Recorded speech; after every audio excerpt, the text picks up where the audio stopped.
Good morning सांग मैंने तो मु कही कि एबे मो बापा को मिसिकी कॉफी पी देती तो खराबेल रोसई आज होता बिरियानी सह सालाड छतु तरकारी पानी रे किछि डालचीनी जीरा इलायची एमती किछि पकाई मु बिरियानी चाउल को भात बनै देइथिली।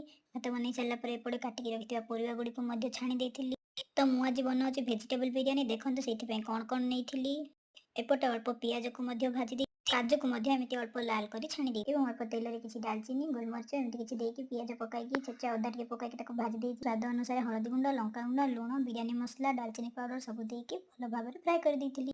मसला टे गुडा मिसी गला पर छाणीकी रखिथिबा परिबा गुडी को पकाई देइथिली। तापर एठी दही पकाई देइथिली। दही पकाइबा द्वारा बिरियानी रो टेस्ट बहुत भल आसीथा। एवं परिबा गुडी को कसीला पर ताको काढी देइथिली। भात सह अल्प अल्प करी एमती देइ देइथिली। भाजी की रखिथिबा पियाज को देइ देली एवं ता ऊपर काजू को देइकी अल्प धनिया पत्र पकाई देइथिली।